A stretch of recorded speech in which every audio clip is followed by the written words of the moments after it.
Bienvenidos a la sección de Enigmas y Misterios de Podcast 10 Minutos Más. Con ustedes, Leonardo Jiménez.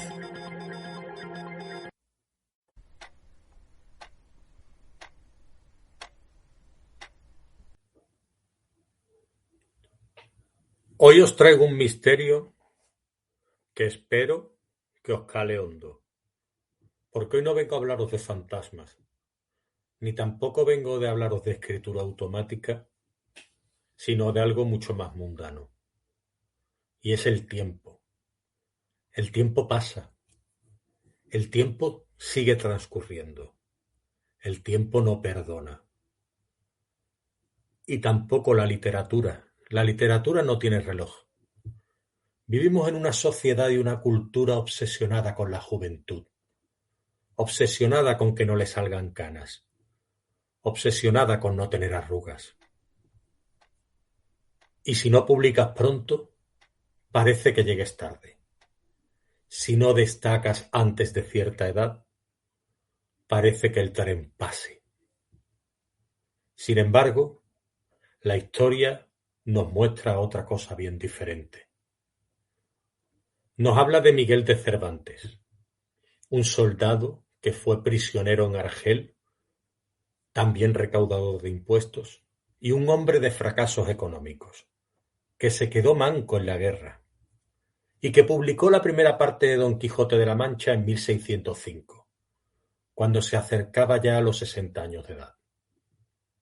Como podéis ver, no era un prodigio joven, era un hombre que había vivido, y eso fue lo que trasladó a una de las obras que ha perdurado durante siglos y se ha convertido en una de las más célebres de la literatura mundial.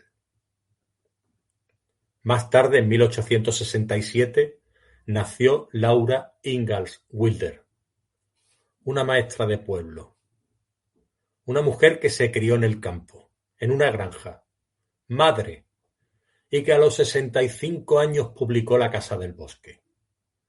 Esa fue el inicio de una gran serie que conoceréis pronto cuando os diga su nombre, La Casa de la Pradera, sí. Ella tampoco debutó joven. Debutó cuando su memoria estaba llena de inviernos duros, de trabajo, de supervivencia y de callos. Su literatura nació de la experiencia acumulada. Algo parecido ocurrió con Raymond Chandler, otro de los grandes de la literatura mundial, que trabajó en compañías petrolíferas y fue despedido durante la Gran Depresión del 29. Empezó a publicar ficción pasados los 50 años.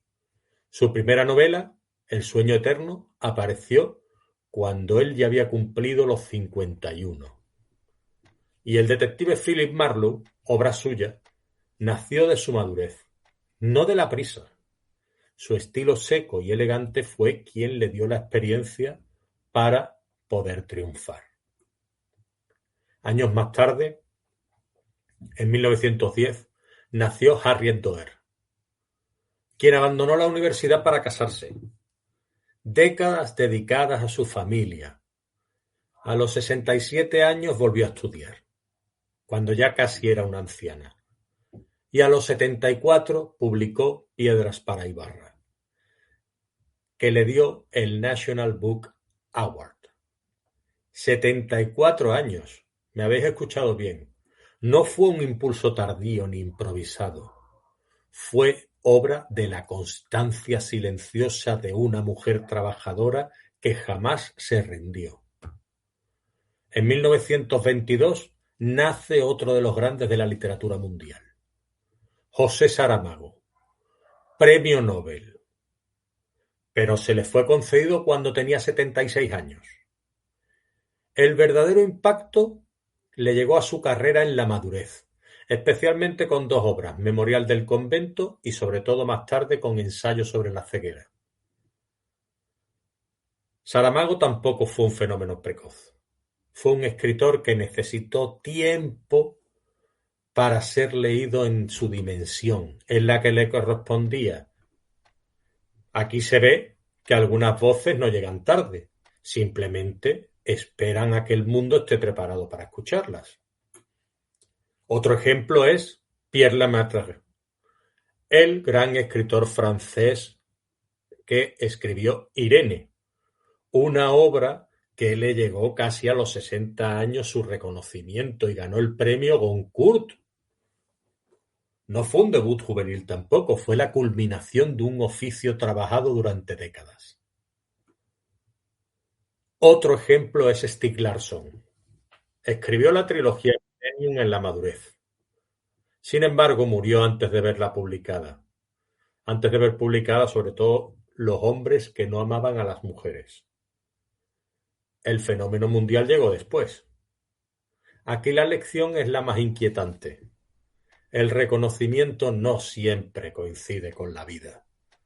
Hay veces que llega demasiado tarde. Sin embargo, su obra perdura. ¿Qué une a todos estos escritores de los cuales os he hablado hoy? Pues no precisamente la juventud, ni la velocidad con la que escribieron, sino la perseverancia, la constancia, la persistencia. Cervantes escribió después del fracaso. Chandler empezó cuando otros ya estaban consolidados. Laura convirtió la memoria en literatura. Harriet retomó los estudios cuando era ya prácticamente una anciana y parecía tarde para cualquier persona. Saramago alcanzó la cima prácticamente en la vejez. Lemaitre reinventó su carrera en la madurez.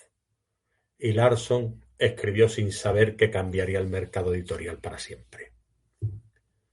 Pero publicar tarde no significa empezar tarde.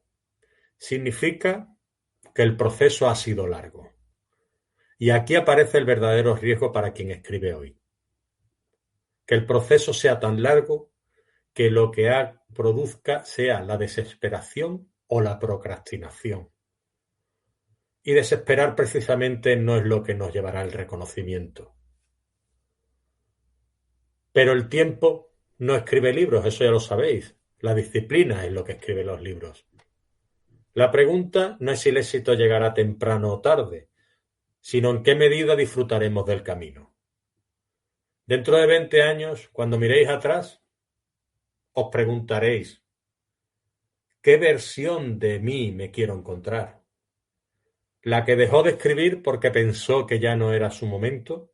¿O la que siguió trabajando incluso cuando nadie le garantizaba nada?